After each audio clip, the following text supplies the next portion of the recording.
राम राम भाई सारेयानो। सपने देखना अच्छी बात है, बट सपनों को लेकर बैठे रहना ये तो अच्छा नहीं है ना। अब जैसा कि आपको थंबनेल देखकर समझ में आ गया होगा कि मैं आज किस बारे में बात करने वाली हूँ, जो कि आपको आपके दिसंबर तक बहुत ही ज़्यादा तगड़ा करने वाला है आपकी जेई की प्रिपरेशन के लिए, जिससे कि आप अपने जनवरी के अटेम्प्ट में फोड़ सको और एक अच्छा एनआईटी सिक्योर कर सको। हालांकि अगर आपको करनी हो आईआईटी की तैयारी तो आपके लिए उसके लिए भी आपके पास बहुत सारा टाइम बच जाएगा। तो चलो स्टार्ट करते हैं इस वीडियो को। देखो, इस वीडियो में मैं बहुत क्लियर बात करने वाली हूँ कि जो लोग भी सीरियस हैं और सीरियसली आना चाहते हैं एक अच्छे एनआईटी में, एनआईटी ट्रिची हो गया, एनआईटी वारंगल हो गया, सूरतकल हो गया, इलाहाबाद हो गया, एमएनआईटी जयपुर हो गया, और भी अच्छे अच्छे एनआईटीज हैं जिनका प्लेसमेंट बहुत अच्छा रहता है। आई कई बार आईआईटी से भी अच्छा उनका प्लेसमेंट रहता है। तो अगर आपके पास कोई और मौका नहीं बचा है किसी अच्छे कॉलेज से बीटेक करने के लिए, अगर आपका लास्ट अटेम्प्ट है, अगर आप डबल ड्रॉपर हो तो भी आप सोच रहे हो कि यार एक अच्छा एनआईटी मिल जाए एटलीस्ट, तो उसके लिए आपको इन 75 डेज में बहुत ज़्यादा सीरियस होने की ज़रूरत है। तो यार देखो, तुम्हें भी पता है ओनली कितने दिन रह गए, अक्टूबर बचा है, नवंबर बचा है, दिसंबर बचा है, और तुम्हारा एग्जाम कब आ जाएगा तुम्हें भी पता नहीं चलेगा। तो उसके लिए तुम्हें अभी से बहुत अच्छी तैयारी करनी पड़ेगी। हालांकि तुम इतने दिनों से पढ़ रहे हो, कोचिंग जा रहे हो, कोई ना कोई ऑनलाइन कोचिंग ज्वाइन किए हो, कोई ना कोई डीपीपी सॉल्व कर रहे हो, कोई ना कोई बुक सॉल्व कर रहे हो, कुछ ना कुछ तो कर ही रहे हो अगर तुम जेई एस्पिरेंट हो तो। इस वीडियो में मैंने जो मैं बोलने वाली हूँ, जो उसमें मैंने काफी ज्यादा मेहनत की है, तो सबसे पहले तो उसके लिए एक लाइक बनता है, और अगर आप चैनल पे नए हैं तो जल्दी सब्सक्राइब कर लो, क्योंकि आने वाले हैं काफी और अच्छे अच्छे वीडियोस जो कि आपको काफी हेल्प करने वाले हैं। और let me introduce myself, I am Karishma from NIT Allahabad, I am final student from EC. तो मेरी ब्रांच इलेक्ट्रॉनिक्स एंड कम्युनिकेशन है। तो अक्टूबर के लिए तुम्हारा टारगेट होना चाहिए कि तुम्हारा मोस्टली सिलेबस, मतलब देखो जेई में तो हर एक चैप्टर से कोई ना कोई क्वेश्चन आ जाता है, तुम्हें भी पता है ये चीज, अगर तुमने पहले टेस्ट दिया है या फिर तुम मोक टेस्ट सॉल्व करते हो, तुम्हारी कोचिंग में भी ये चीज बताई गई होगी। तो यार ट्राई करो कि तुम्हारे अक्टूबर में तुम्हारा मोस्टली सिलेबस कंप्लीट हो जाए, और तुम्हारा जो नवंबर आने वाला है उसमें तुम subject wise topic wise test देना चालू कर दो। अगर तुम्हें आज केमिस्ट्री का कोई टेस्ट देना है, तुम उस केमिस्ट्री का कोई टॉपिक उठा लो, कोई चैप्टर उठा लो, फिर उससे रिलेटेड तुम आज मोक टेस्ट दो उसका, मतलब नवंबर में। उसके अलावा तुम्हें दिसंबर में देने हैं फुल सिलेबस के टेस्ट। अगर आप बहुत होशियार बच्चे हो, अगर आप अपनी पढ़ाई के लिए काफी ज्यादा सीरियस हो, तो एक होशियार बच्चा क्या करता है, वो पहले पढ़ लेता है, फिर प्रैक्टिस करता है और रिवीजन करता है, और फिर जब रात होती है सोने जा रहा होता है तो वो फोन स्क्रॉल नहीं करता है, वो सोचता है कि चलो यार मैंने जो जो पढ़ा है उसको रिवाइज कर लूँ, अच्छा इसका फॉर्मूला ये होता है, अच्छा इसमें ये चीज ऐसे लगती है, अच्छा ये इनऑर्गेनिक का एक्सेप्शन ये है, ओ मुझे ये सब याद रखना पड़ेगा जिससे कि मेरा आईआईटी जेई अच्छे से निकल जाए और मैं एक दिन IIT Bombay, IIT Delhi, IIT Kanpur में बैठा रहूं। तो तुम अगर अपने आसपास के लोगों को देखते हो जो कि कंपटीशन बढ़ाते हैं तुम्हारे लिए, तो तुम्हें उनसे भी कुछ सीखना चाहिए, है ना। ऐसा नहीं है कि तुम अपने रास्ते पे चले जा रहे हो, अपनी मस्ती में मग्न हो कि मुझे तो इतना ही आता है, मुझे तो इतना ही आता है, बट मुझे तो यार एनआईटी इलाहाबाद चाहिए, मुझे तो यार एनआईटी इलाहाबाद में सीएससी मिल जाती तो कितना अच्छा रहता है यार। और अगर तुम उसमें से हो जिसने काफी कुछ पढ़ लिया है, काफी कुछ तुम्हें आता है, तुम बहुत ज्यादा कॉन्फिडेंट फील करते हो कि हाँ कोई भी क्वेश्चन दे दो मैं सॉल्व कर दूंगा, और अगर ऐसा नहीं भी है, तुमने अपना सिलेबस कंप्लीट कर लिया है, मेरी बहुत ज्यादा रिक्वेस्ट करने के बाद जो हमारे टेस्ट बुक हैं उन्होंने मेरे सब्सक्राइबर्स के लिए 30 डेज के लिए फ्री ट्रायल रखा है, जिसमें आप जाकर अपने टेस्ट दे सकते हो, अपना सेल्फ एनालिसिस कर सकते हो, क्योंकि कई सारे बच्चे ऐसे होते हैं जो ये सोचते हैं भाई मुझे तो सब कुछ आता है, मुझसे तगड़ा कोई है ही नहीं, मेरी तो बहुत अच्छी रैंक आने वाली है, मैं ही AIR 1 लेके आऊंगा देख लेना। बट जब वो क्वेश्चन सॉल्व करने बैठते हैं तो उन्हें पहला ही क्वेश्चन नहीं आया, दूसरे क्वेश्चन नहीं आया, तो करेंगे क्या।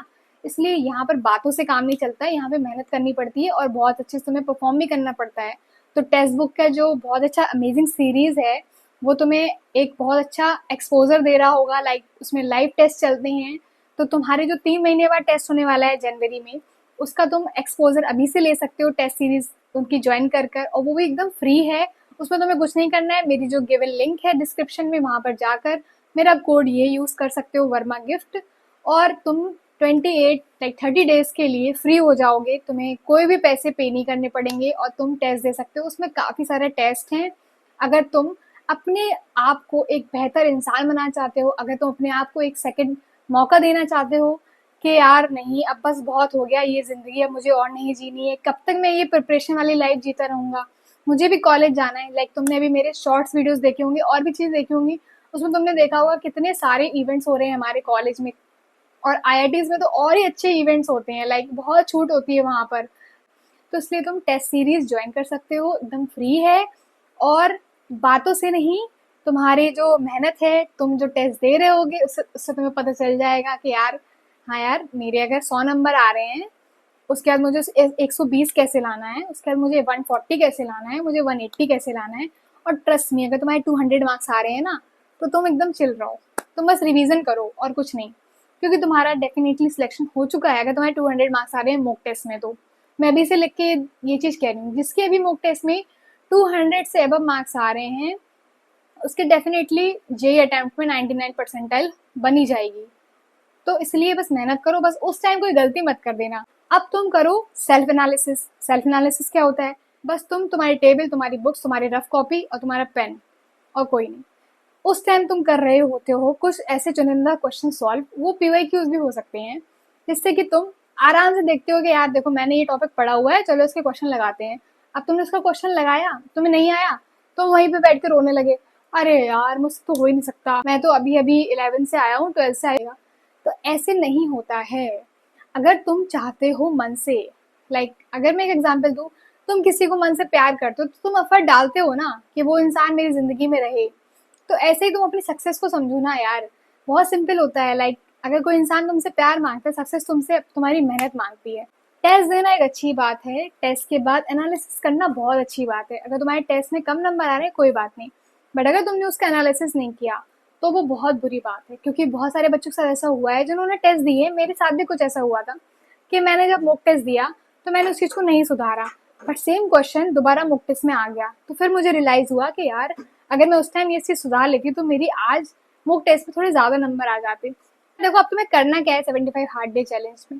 सबसे पहले तो तुम मल्टीपल रिसोर्सेज से पढ़ना बंद करो, ठीक है। अपने कुछ लिमिटेड रिसोर्सेज पकड़ो जिससे तुम्हें प्रॉफिट हो रहा हो, जिससे तुम्हें समझ में आ रहा हो कि हाँ यार इस यूट्यूब वीडियो से मुझे प्रॉफिट तो हुआ है। मार्क इम्पॉर्टेंट चैप्टर्स, ठीक है।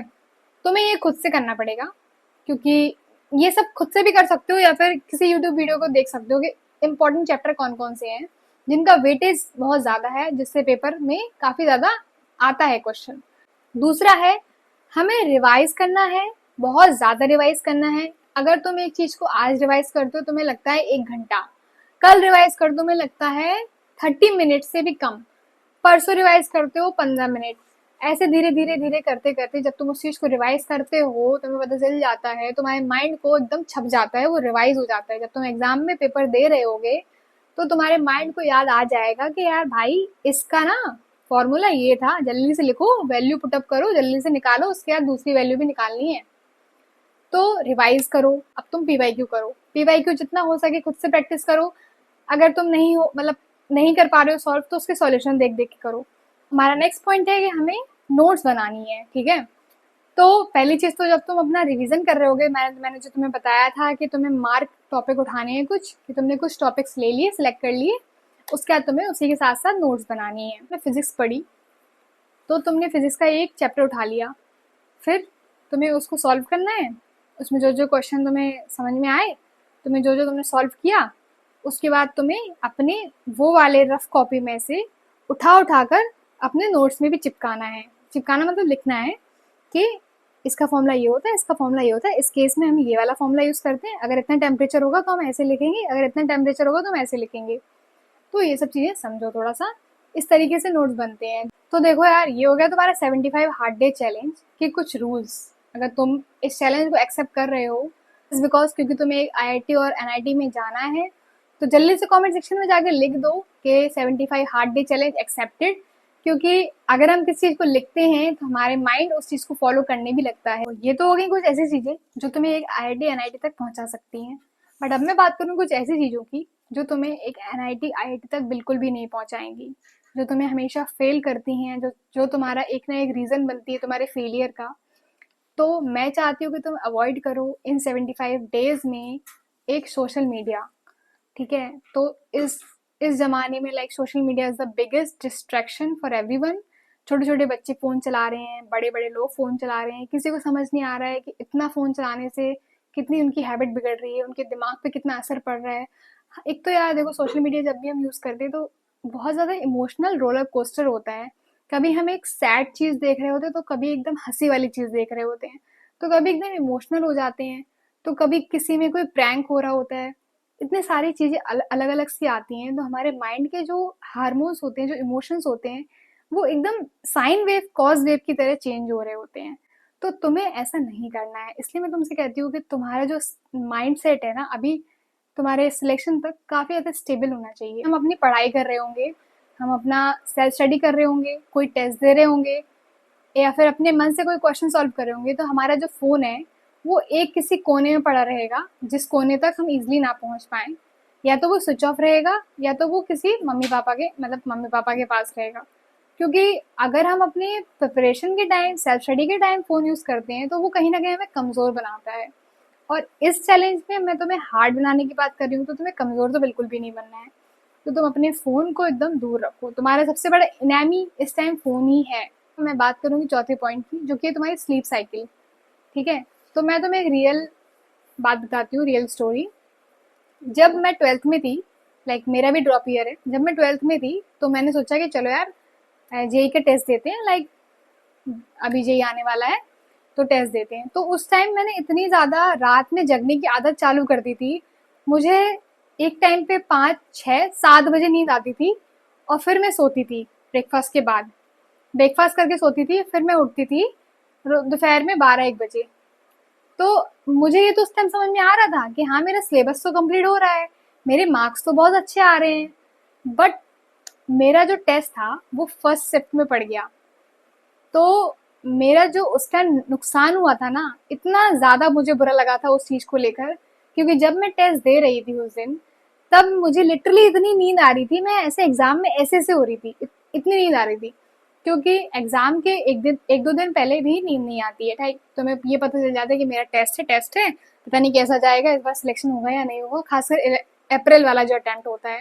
क्योंकि जनवरी में तो हम बहुत चिल होते हैं कि यार ठीक है, जैसा जाएगा जाएगा, हमारा अप्रैल वाला अटेम्प्ट तो है। लेकिन लोग ये भूल जाते हैं कि अप्रैल में जो अटेम्प्ट होता है, उसमें इतना ज़्यादा तुम पे प्रेशर होता है, इतना ज़्यादा प्रेशर। तो गाइज, लाइक मैं उस टाइम 5 मिनट के लिए भी मुझे नींद नहीं आई। इतनी बुरी मेरी कंडीशन थी उस टाइम कि मुझे खुद पर इतना गुस्सा आ रहा था कि अगर मैं अपनी इस हैबिट को सुधार लेती तो कितना अच्छा रहता। और ये रियल ट्रू स्टोरी है, मैं तुम्हें कोई बातें नहीं बता रही हूँ, ये ट्रू स्टोरी है। उस टाइम मेरे इतने गंदे परसेंटाइल आए थे, इतने गंदे परसेंटाइल, यू कांट इमेजिन। मैं इतना रोई थी उस चीज़ को लेकर, क्योंकि मैं अपने एग्जाम में फोकस ही नहीं कर पाई थी। तो गाइज, अगर आपको इससे रिलेटेड कोई भी क्वेश्चन हो, जल्दी से पूछ लेना कमेंट में, बिल्कुल भी मत शर्माना। और उसके अलावा जल्दी से कमेंट में लिख दो जाके अगर तुम रेडी हो कि 75 हार्ड डिस्क चैलेंज एक्सेप्टेड। और प्लीज़ टेक्स्ट बुक के सीरीज़ को बिल्कुल मत भूलना, जल्दी से डिस्क्रिप्शन में जाओ और टेस्ट दो जाकर। उसके अलावा मिलते हैं नेक्स्ट वीडियो में। बाय बाय दोस्तों। अगर आपने सब्सक्राइब कर दिया होगा तो बहुत अच्छी बात है, नहीं किया है जल्दी सब्सक्राइब कर लो, क्योंकि हम आ रहे हैं नेक्स्ट वीडियो के साथ इस अक्टूबर में दोबारा, और वो भी आपकी काफ़ी ज़्यादा हेल्प करेगी एक सिलेक्शन लेने में। तो मिलते हैं नेक्स्ट वीडियो में। बाय बाय दोस्तों, all the best. I look at you and it's easy to see you are that someone I've been trying to meet.